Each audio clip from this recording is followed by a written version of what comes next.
Vamos a valernos ahora de una herramienta estratégica para conocer los caracteres de este sector del mundo jurídico. Podemos anticipar que estos caracteres nos van a mostrar las grandes diferencias que hay con áreas del derecho que están codificadas o que podemos llamar ramas tradicionales del derecho. Aquí es necesario ingresar en una nueva lógica para poder entender cómo operar de manera eficaz en el campo del derecho del consumidor. ¿Cuáles serían estos rasgos que tiene el derecho del consumidor? En primer lugar, que constituye una rama autónoma, constituye una rama transversal del derecho, que a diferencia de los desgajamientos de las ramas tradicionales, como fue el derecho comercial, que se separó del derecho civil, el derecho laboral, que buscó también sus mecanismos protectorios, cuando el mundo del derecho contractual de los códigos tradicionales se mostró como insuficiente, el derecho del consumidor se posicionó transversalmente tomando sectores de cada una de las ramas del derecho y logró su autonomía a partir de reconocer que precisamente en la sociedad de consumo hay un conjunto de relaciones que se dan en el ámbito de la realidad que merece un recorte y una justificación normativa autónoma dada la especificidad de este tipo de relaciones. No son contratos comunes, son las relaciones de consumo que se dan en el último eslabón de la cadena productiva, que impactan de manera creciente en las opciones que los particulares tienen a la hora de adquirir bienes y servicios. Esta autonomía, en primer lugar, se dio normativamente con una regulación que está en permanente transformación. Es una autonomía científica porque hay obras específicamente dedicadas al estudio de nuestra disciplina y también tendencialmente tiene a ser una autonomía académica porque estamos dictando la materia derecho del consumidor y judicial porque hay órganos específicos para atender los asuntos que conciernen a nuestra materia. Tiene su estructura normativa, movilidad y transformación permanente. Sobre la dimensión normativa del derecho del consumidor, podríamos decir que tiene momentos de expansión, momentos de distensión y momentos de retracción.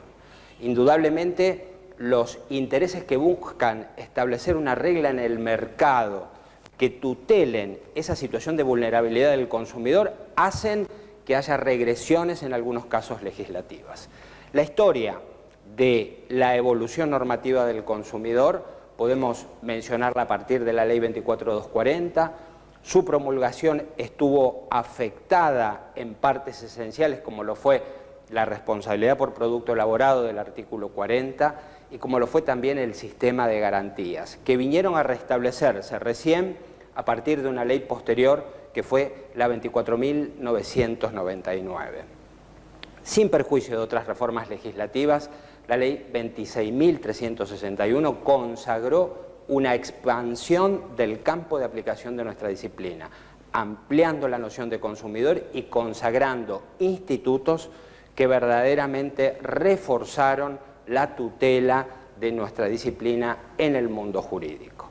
Pero el cambio sustancial que tenemos ahora en este presente es la regulación por parte del Código Civil y Comercial desde el año 2015 en un título específico dedicado a los contratos de consumo. Se reconfiguró la tutela del consumidor desde la centralidad del Código Civil y Comercial. Es también, como otro carácter, un derecho protectorio. No es un derecho concebido en una regulación entre iguales, es un derecho que incide en sus principios interpretativos permanentemente a dotar al consumidor de herramientas de tutela para lograr la equidad en las transacciones y en aquellas afectaciones que pueden estar tocando sus intereses protegidos constitucionalmente. Es un derecho de incidencia colectiva. No se lo puede pensar al derecho de consumidor como meramente un derecho de conflictos individuales. estos pueden darse cuando uno va a comprar un automotor y presenta un problema. Indudablemente ese consumidor quiere ver satisfechos, resueltos esos inconvenientes que no deberían estar en el producto que acaba de adquirir. Y desde luego esa es una dimensión de conflictos individuales. Pero, dada la fuerza que tiene el fenómeno del consumo en nuestra sociedad, la posibilidad de establecer opciones reales que alcancen a la mayoría de los consumidores son de incidencia colectiva. Las respuestas que orientan la mejor tutela de los consumidores son aquellas que tienen que ver con soluciones a las categorías de consumidores afectados a través de los procesos colectivos. Esto supone un cambio en las matrices de consideración de los problemas jurídicos respecto de las ramas tradicionales. Y es también otro carácter definitorio de nuestra materia su multidisciplinariedad. Nos encontramos en un área del derecho en la que los elementos jurídicos no bastan para entender los problemas de consumo. Necesariamente la economía aporta permanentemente datos imprescindibles para la consideración de los problemas de consumo, para entender cuál es el papel que motiva a las empresas a determinada o cuál decisión que puede ser afectante de los intereses de los consumidores. También es necesario entender las técnicas del merchandising, las técnicas del marketing, de la publicidad y también las técnicas de comunicación provenientes en muchos casos de la sociología. Hoy en día sería prácticamente imposible entender los fenómenos del consumo si no nos sumergimos también en la consideración de los impactos que está teniendo la inteligencia artificial a través de las redes sociales para ver cómo hacemos para garantizar determinados espacios de libertad de elección hacia consumidores y usuarios. Vamos a establecer un vínculo también entre el derecho del consumidor y el derecho de la competencia, porque ambos refieren a sectores del mercado. El derecho de la competencia tiene la finalidad de permitir que los operadores económicos encuentren condiciones de competitividad razonables en un mercado. Ocurre que cuando estas condiciones no están, las repercusiones son directamente negativas sobre consumidores y usuarios. Esta vinculación es muy estrecha. Por ende, tenemos que mencionar la Ley 27.442, aprobada en el año 2018.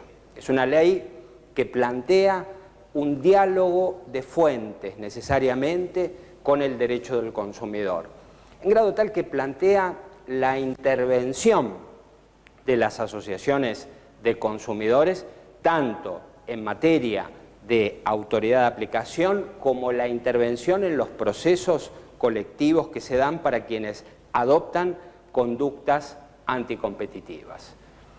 Algunas de las conductas anticompetitivas que define la ley en su artículo 3 son claras afectaciones a los consumidores. Las ventas atadas, de las que habla también el artículo 1099 del Código Civil y Comercial, que se refieren a aquellos condicionamientos de que para comprar un producto también hay que adquirir otro bien y servicio que viene asociado.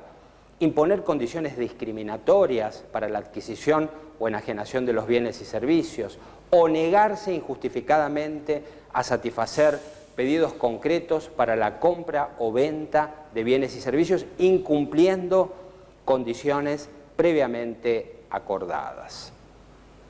Nos queda por referir al horizonte del consumo sustentable. Esta es una particularidad que tiene el derecho del consumidor en el presente, que ha venido a quedar expresamente recibida en nuestro ordenamiento jurídico por el artículo 1094 del Código Civil y Comercial. El acceso al consumo sustentable supone tomar en cuenta la repercusión que el consumo y la producción de bienes y servicios tienen en el medio ambiente. No es posible aspirar a una regulación que tutele los derechos del consumidor sin mirar la repercusión que esto va a tener en las generaciones futuras. Este principio de acceso al consumo sustentable tiene consecuencias prácticas relevantes en la información que los proveedores de bienes y servicios brinden a los consumidores, en la planificación de sus decisiones adquisitivas.